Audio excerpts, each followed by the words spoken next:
Jake Martinez sat quietly in the back row of the classroom and watched Professor Zixtela move around the front of the room.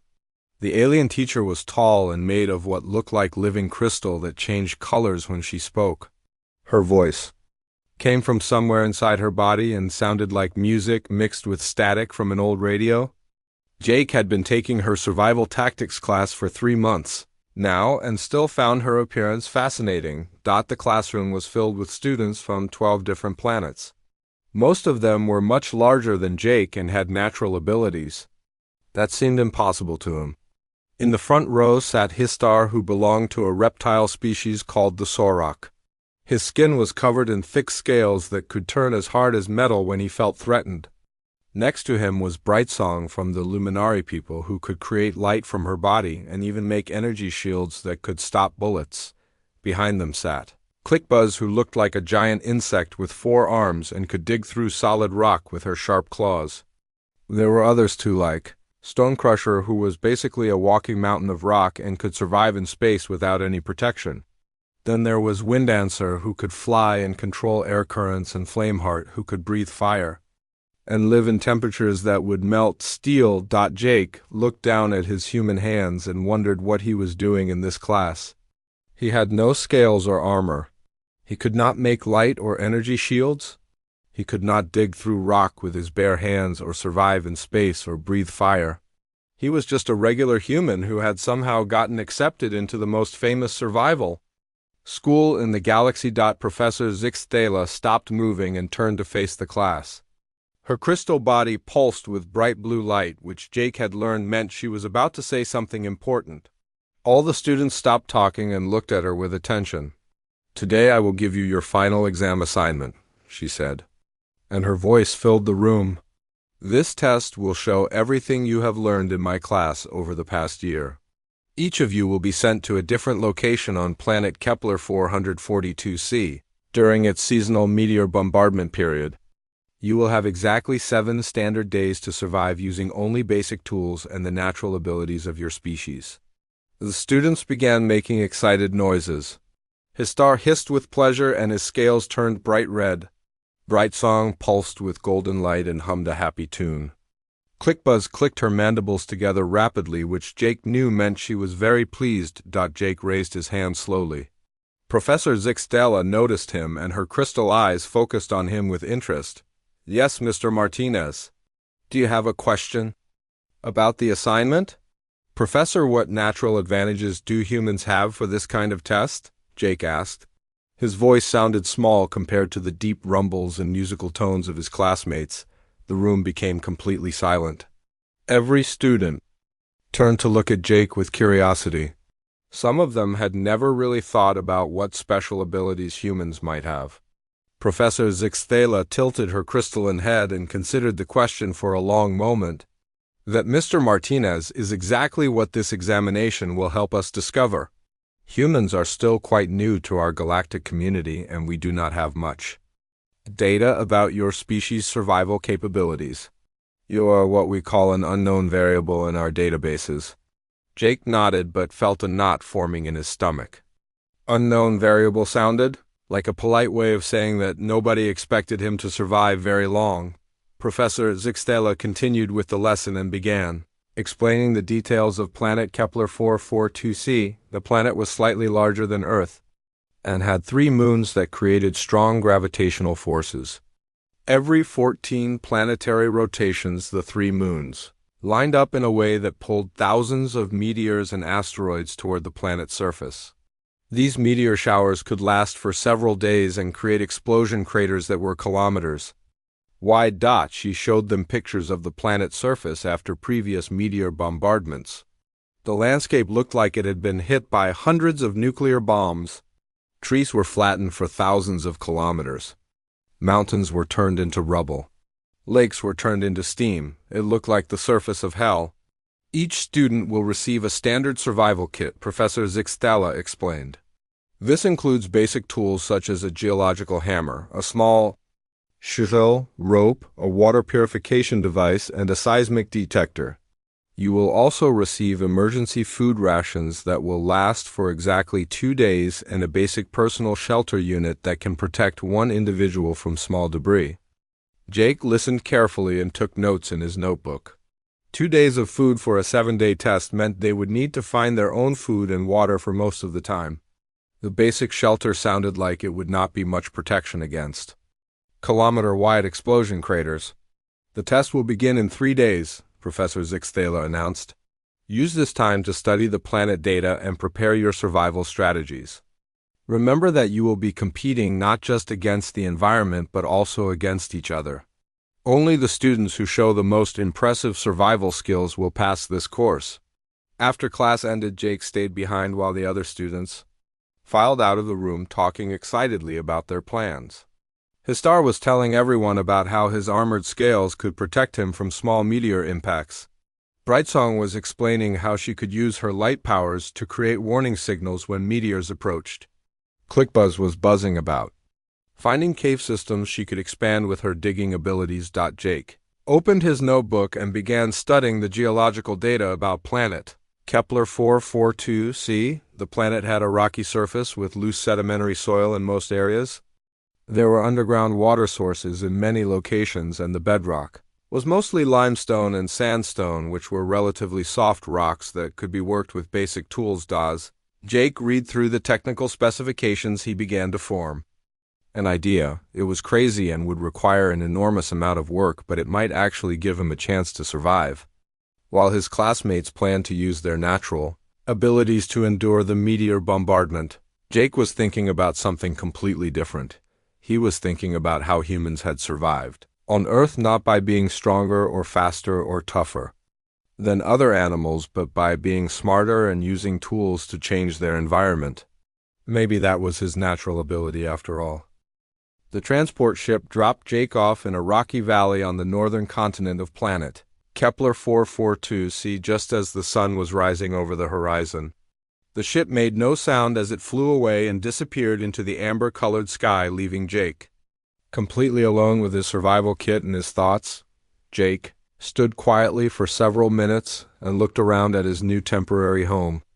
The valley was about 2 kilometers wide and surrounded by low hills covered with sparse vegetation that looked like purple grass mixed with orange bush. The ground under his feet was rocky but not solid rock. When he kicked at it with his boot, he could see that there was loose soil and gravel mixed with larger stones. Above him, the sky was a strange amber color instead of the blue he was used to on Earth. 3 moons were visible even in the daylight, and Jake could see they were in an almost straight line. According to his research, this alignment would become perfect in about 5 days, and that was when the meteor bombardment would begin. Jake opened his communicator and listened to the check-in reports from his classmates. Each student had been dropped in a different sector of the planet, but they could all hear each other through the communication network that Professor Zixtala had set up. Histar was the first to report, and his voice sounded confident and pleased. I've located an excellent cave system in my sector. The caves are deep and well protected. I will use my natural armor secretions to reinforce the cave walls and create additional barriers. This will provide perfect protection from the meteor impacts, Brightsong reported next, and her musical voice carried happiness. I found a large formation of energy crystals in my area. These crystals will amplify my light power significantly. I can create energy shields that will be much stronger than normal. The meteors will not be able to penetrate my defenses. Clickbuzz made her report with rapid clicking sounds mixed with words. Excellent tunnel network discovered in my sector. Natural caves that I can expand quickly with my digging claws. Already begun excavation of deeper chambers. Will have extensive underground system completed before bombardment begins. One by one, the other students reported finding locations that matched their natural abilities perfectly. Stonecrusher had found a mountain peak where he could merge with the rock face. Winddancer had located high-altitude air currents that would let her stay airborne during the bombardment. Flameheart had discovered volcanic vents that would provide her with additional fire energy. Finally, Professor Zixtala's voice came through the communicator addressing Jake directly. Human student Jake Martinez, please provide your initial status report. Jake looked around at his rocky valley one more time before responding. Beginning construction of primary survival infrastructure, Professor. I will have a complete update for you in 18 hours.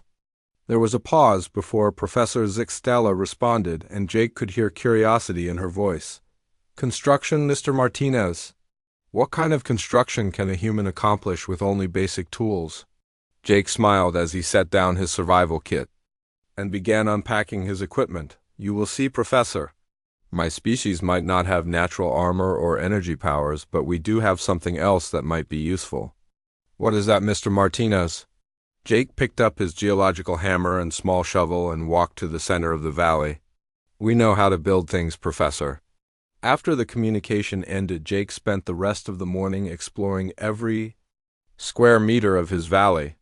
He used his seismic detector to map the underground water sources and found 3 different spots where clean water was available just 2 meters below the surface. He tested the soil composition in dozens of locations and discovered that most of the area had the soft, limestone bedrock he had hoped for using his geological hammer. Jake tested the hardness of rocks in different areas and selected the spot with the most workable stone. He found several large flat rocks that would be perfect for construction and marked their locations. He also identified areas where the soil was most stable and would provide the best foundation for building by the time the sun reached its highest point. Jake had completed his survey and begun marking out a rectangular area that was 8 meters long and 6 meters wide. To anyone watching from above, it would look like he was just scratching lines in the dirt, but Jake had much bigger plans. He began digging in one corner of the rectangle using his small shovel. The work was slow and difficult because the shovel was designed for emergency use, not major construction projects. After 2 hours of digging, Jake had only managed to excavate a hole that was 1 meter square and half a meter deep. Through his communicator, he could hear updates from his classmates. Clickbuzz was excited about the progress she was making with her tunnel network. Her natural digging claws had already carved out chambers that were large enough to hold several people. Brightsong had successfully created her first test energy shield and was pleased with how the local crystals enhanced her powers. Jake wiped sweat from his forehead and continued digging. His progress seemed incredibly slow compared to what his classmates were accomplishing with their natural abilities. But Jake was following a careful plan that he had developed during his 3 days of preparation. He was not just digging a simple hole or cave like the others. Jake was excavating the foundation for something that none of his classmates would think to build. Something that would not just help him survive the Meteor bombardment, but would let him thrive during it. As the sun began to set, Jake had managed to dig out about 4 square meters of his planned foundation to a depth of 1 meter. His hands were covered with blisters and his back ached from the constant bending and lifting. But when he looked at his work, Jake felt satisfied with the progress. He ate one of his emergency food rations and drank water from his purification device while studying the geological survey data he had collected during the day. Tomorrow he would begin the real construction work that would either save his life or prove that humans had no place in galactic survival competitions. Jake set up his basic shelter for the night and tried to get some sleep while listening to his classmates continue their preparations. Most of them seemed to be working on reinforcing natural formations or enhancing their existing abilities. None of them were trying to build something completely new. As he drifted off to sleep, Jake thought about the history lessons he had learned about early humans on Earth. They had survived ice ages and volcanic eruptions and climate changes, not because they were the strongest or fastest animals, but because they could adapt their environment to meet their needs. They built shelters and tools and weapons that let them live in places where they should not have been able to survive. Maybe that was what Professor Zixtela meant when she called humans an unknown variable. Maybe the thing that made humans special was not any single ability, but their refusal to accept that the environment could not be changed. Jake woke up before sunrise on his 3rd day and immediately got back to work on his excavation project. His muscles were sore from the previous day, but he ignored the pain and continued digging with steady determination. He had developed a rhythm That let him work efficiently without exhausting himself too quickly. The rectangular foundation was beginning to take shape and now measured the full 8 by 6 meters that Jake had planned. The depth varied from 1 meter to almost 2 meters. In some sections where he had encountered softer soil, Jake was not just digging randomly but following precise measurements and angles that he had calculated based on engineering principles. He remembered from his studies on Earth. Above him, the 3 moons were getting closer to perfect alignment. And Jake could already see the first faint streaks of meteors beginning to enter the planet's atmosphere. The bombardment was still 2 days away, but the gravitational effects were already starting to pull space debris toward the planet's surface. Through his communicator, Jake listened to updates from his classmates as they put finishing touches on their survival preparations. His star had successfully reinforced his cave system and was confident that his armored scales combined with the stone barriers would protect him completely. Brightsong had created a series of energy shield generators using the local crystals and tested them against small rocks thrown at high speed. Clickbuzz was especially excited about her tunnel network, which now extended over 50 meters underground and included multiple chambers connected by narrow passages. She had even found an underground stream that would provide fresh water during the bombardment. Jake paused in his digging to check his progress against his written plans. He was slightly behind schedule, but still on track to complete the basic structure before the meteors arrived. More importantly, the excavation was revealing exactly the kind of soil and rock conditions he had hoped for. The limestone bedrock was soft enough to work with his basic tools, but strong enough to provide structural support. The soil layers were stable and would not collapse easily. The underground water sources he had mapped were exactly where his seismic readings had predicted them to be. Jake began the most difficult part of his construction project, which was shaping the excavated space into something more complex than a simple rectangular hole. Using his geological hammer, he carefully carved grooves and channels in the limestone bedrock, following a pattern that would have looked like meaningless scratches to most observers, but Jake was creating a foundation system that would support multiple levels and chambers connected by a network of passages and ventilation shafts. He was building something that his classmates with all their natural abilities could never have imagined. By midday, Jake had carved out the basic shape of what would become 5 separate chambers, each designed for a specific purpose. The largest chamber in the center would serve as his command and communication center. 2 smaller chambers on opposite sides would provide storage space and workshop areas. The remaining 2 chambers would serve as backup shelter areas and emergency supply storage. The most ingenious part of Jake's design was the ventilation system he was creating. Using basic physics principles and careful measurement of air pressure and flow patterns, Jake carved a series of narrow channels that would bring fresh air down from the surface even when the entrance was sealed. The ventilation channels were hidden and would be almost impossible to detect from above ground. They were also designed with multiple baffles and turns that would prevent debris from falling directly into the underground chambers during the bombardment. As Jake worked on the ventilation system, he heard Brightsong's voice through the communicator expressing amazement at what she was observing from her crystal formation. Professor Zixtala, the human student, is creating something that I have never seen before. He is not just taking shelter in a natural formation like the rest of us. He is building some kind of underground structure that appears to be far more complex than our standard survival shelters. Professor Zixtala's response carried unprecedented interest and curiosity. Mr. Martinez, please explain what you are constructing and how it relates to human survival capabilities. Jake stopped his work and wiped limestone dust from his face before responding. Professor, my species evolved as tool users and builders.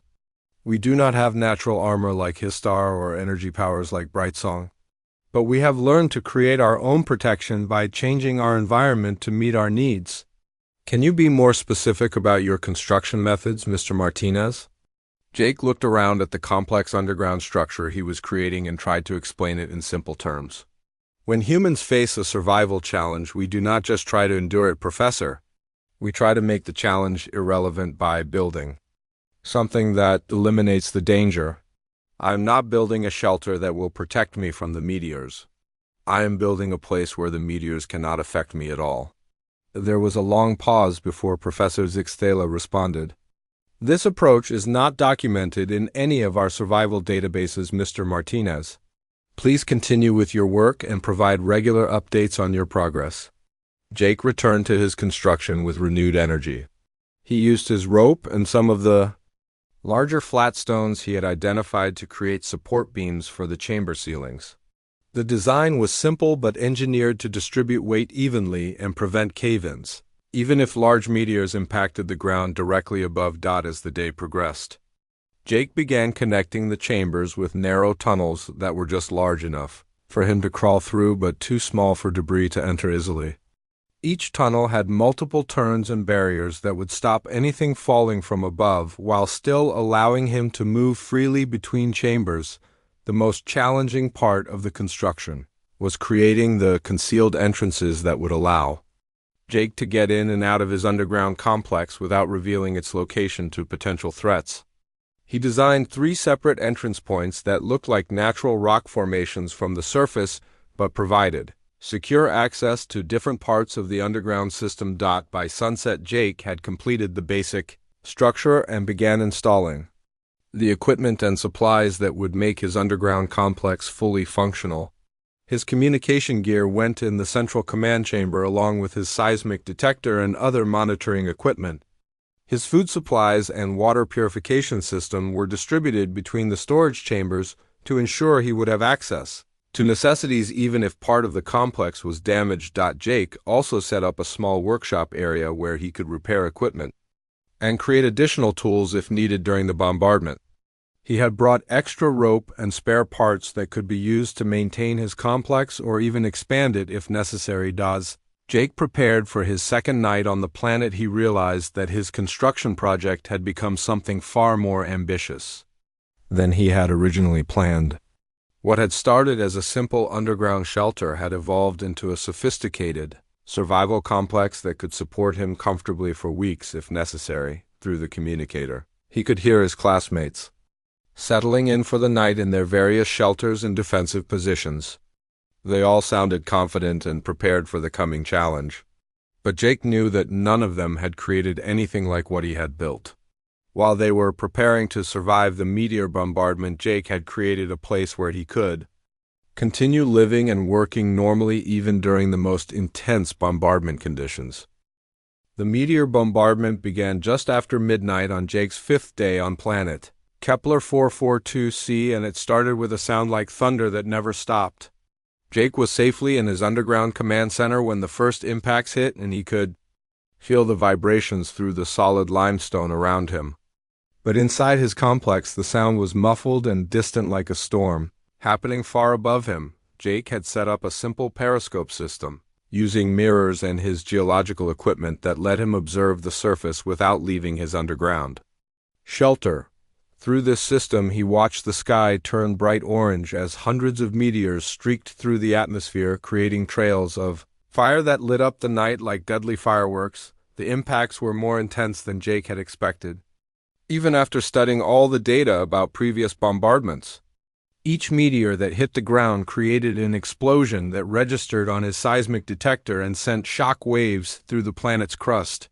The largest impacts were creating craters that Jake estimated were at least 2 kilometers wide and several hundred meters deep. Through his communicator, Jake listened to his classmates reporting their status as the bombardment intensified around them.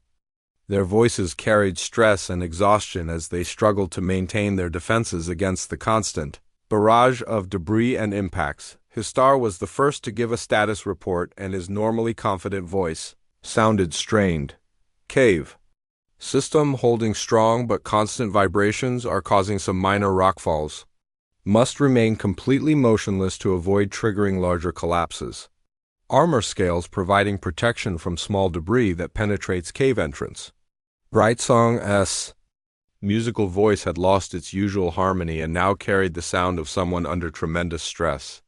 Energy shields deflecting smaller meteor fragments successfully, but the larger impacts are creating electromagnetic pulses that interfere with my light powers.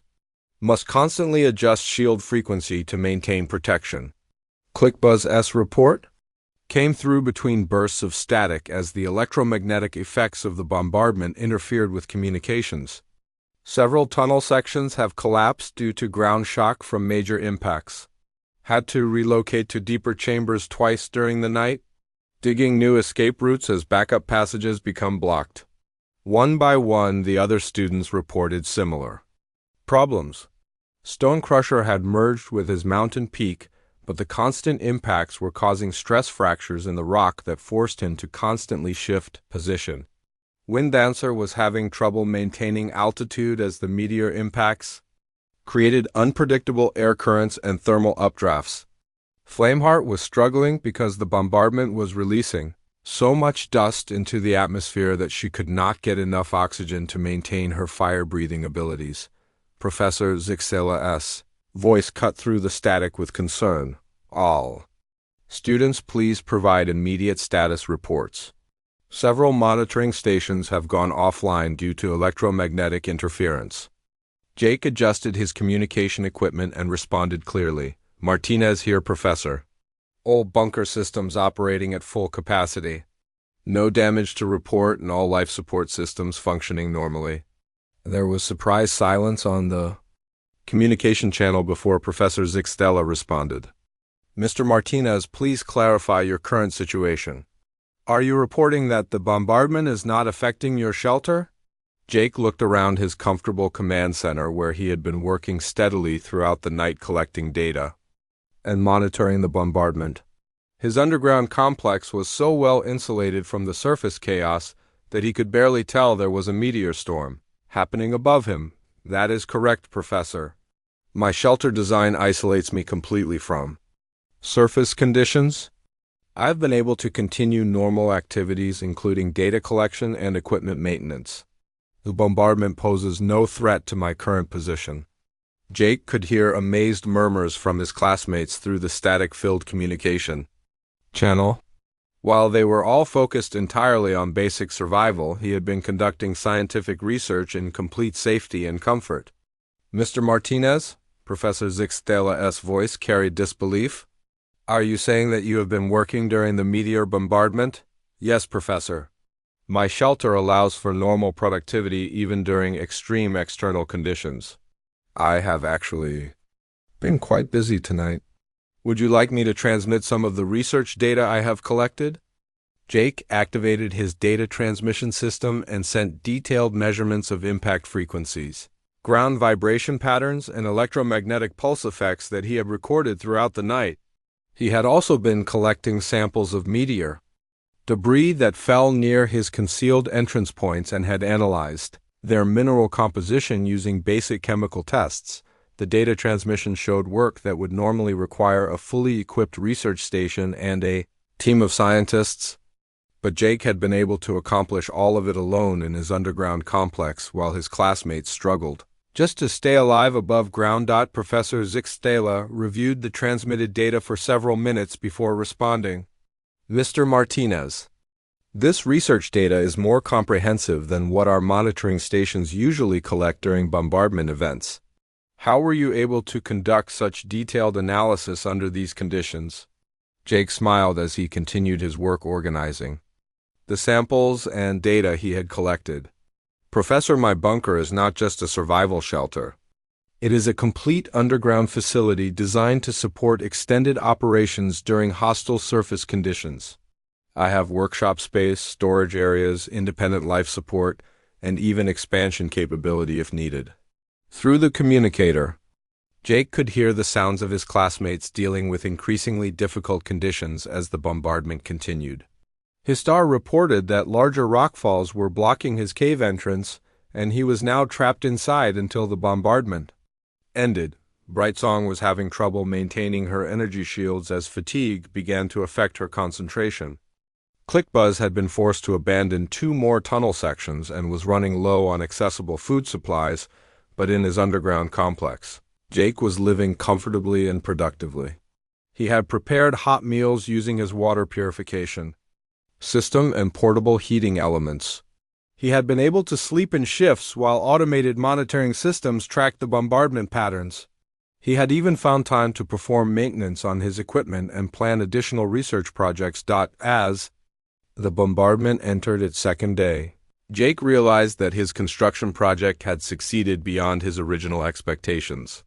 While his classmates with all their natural abilities were barely surviving the meteor storm, he had created an environment where the storm was completely irrelevant to his safety and well-being. Jake made another status report to Professor Zixtella. Professor, I have completed preliminary analysis of meteor composition and impact patterns. The data suggests some interesting variations from previous bombardment events that might be worth investigating further. I also have detailed seismic readings that could be useful for updating planetary geological surveys. The communication channel was quiet for a long moment before Professor Zixtella responded with something that sounded like awe in her crystalline voice. Mr. Martinez, in 3 centuries of conducting survival examinations, I have never encountered a student who could conduct research during the test conditions. You have not just survived the bombardment. You have made it irrelevant to your mission. The meteor bombardment finally ended after 36 hours of continuous impacts that had completely changed the landscape of planet Kepler 442c. Jake watched through his periscope system as the last few meteors streaked across the amber sky, and the constant thunder of explosions gradually faded to silence. The air was filled with dust and smoke that would take days to clear, but the immediate danger had passed. Jake spent another hour monitoring his instruments to make sure the bombardment was really over before beginning his shutdown procedures. He carefully packed his research samples and data recordings, then secured his equipment for transport back to the academy. His underground complex had performed perfectly and could have supported him for several more weeks if necessary, but the test was officially complete. Jake climbed up through one of his concealed entrance points and emerged onto a planet's surface. That looked like a completely different world from the one he had arrived on 5 days earlier. The rocky valley where he had built his bunker was now surrounded by fresh impact craters, some of which were so large that Jake could not see their far edges. The purple grass and orange bush had been completely flattened, and the low hills around the valley had been reshaped by massive explosions. Jake activated his communicator to check on his classmates as they emerged from their various shelters and defensive positions. Their voices carried the exhaustion and stress of people who had been through a traumatic ordeal that tested every limit of their endurance and abilities. His star was the first to report, and his voice sounded weak and shaky. Cave system survived, but entrance is completely blocked by debris. Had to dig emergency exit through collapsed sections. Armor scales protected me, but constant stress has left me very fatigued. Need medical attention for several minor injuries from falling rocks. Brightsong's musical voice was barely above a whisper and had lost all of its usual harmony. Energy. Shields held, but maintaining them for 36 hours straight has completely drained my light powers. Cannot generate any significant illumination and will need several days to recover full abilities. Suffered electromagnetic feedback burns on my extremities. Clickbuzz made her report through chattering mandibles that indicated extreme exhaustion. Lost over half of tunnel network to collapses and ground shifts. Was trapped in emergency chamber for final 12 hours with very limited food and water supplies. Several of my digging claws are damaged and will require medical treatment. The reports from the other students followed similar patterns. Stonecrusher had suffered stress fractures that would take time to heal. Winddancer had been forced to land during the worst part of the bombardment and had barely survived in a makeshift ground shelter.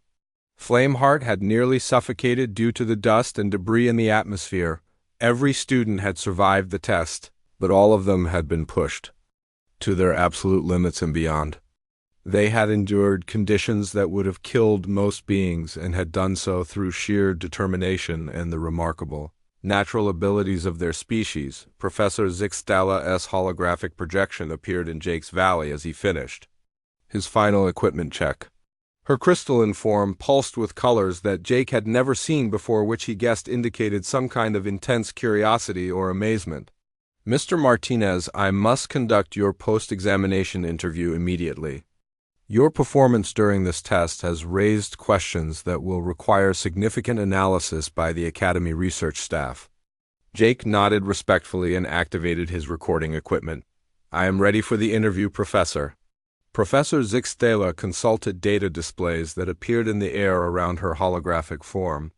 Mr. Martinez, in 3 centuries of conducting this survival examination across dozens of different species, I have never encountered a survival strategy comparable to yours. You did not simply endure the Meteor bombardment. You created an environment where the bombardment became completely irrelevant to your safety, productivity, and comfort levels. Jake considered his response carefully. Professor, I followed the survival strategies that my species developed on our home planet. When humans face environmental challenges, we do not just try to adapt to them. We try to change our environment to eliminate the challenges entirely. Please explain this concept in more detail, Mr. Martinez. Jake gestured toward the impact craters that surrounded his valley. Other species in the class used their natural abilities to protect themselves from the bombardment.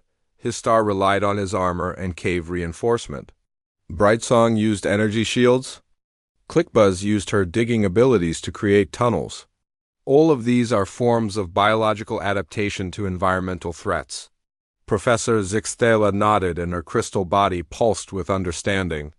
Yes, these are all documented survival strategies that we have observed in many species.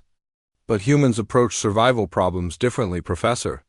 We do not try to make ourselves stronger or more resistant to environmental threats. Instead, we reshape our environment to eliminate the threats entirely. My bunker did not protect me from the meteors.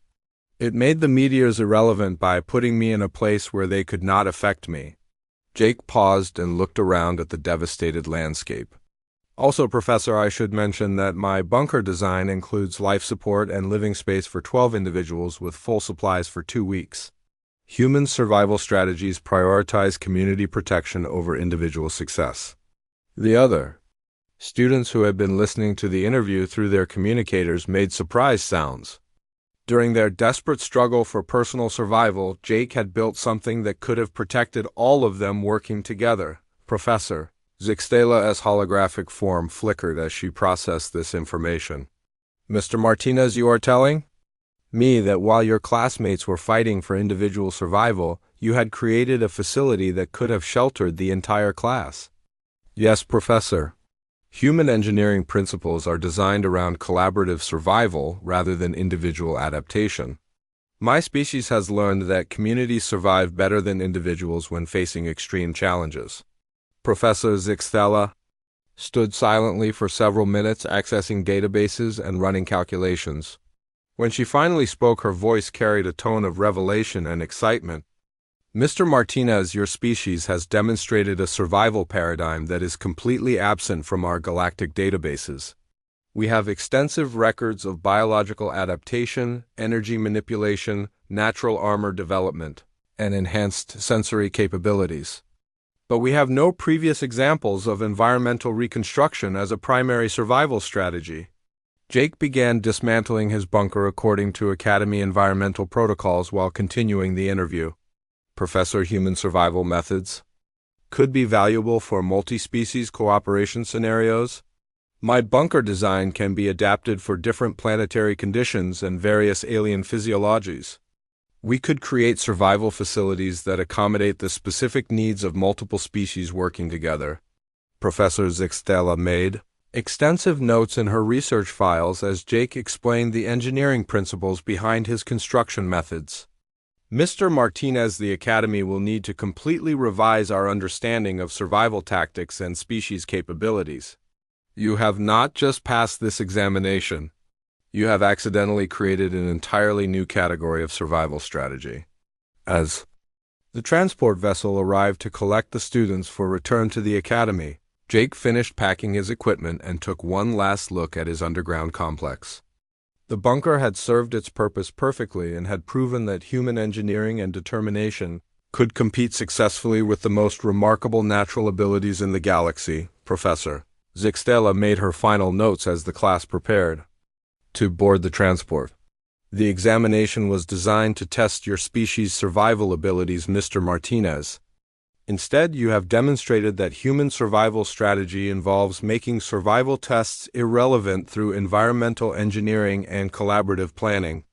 This will require fundamental changes to how we evaluate and understand survival. Capabilities across different species? Jake boarded the transport with his classmates, who looked at him with new respect and curiosity. He had proven that humans belonged in the galactic community not because they were physically superior to other species, but because they brought completely different approaches to solving problems that other species had never considered possible.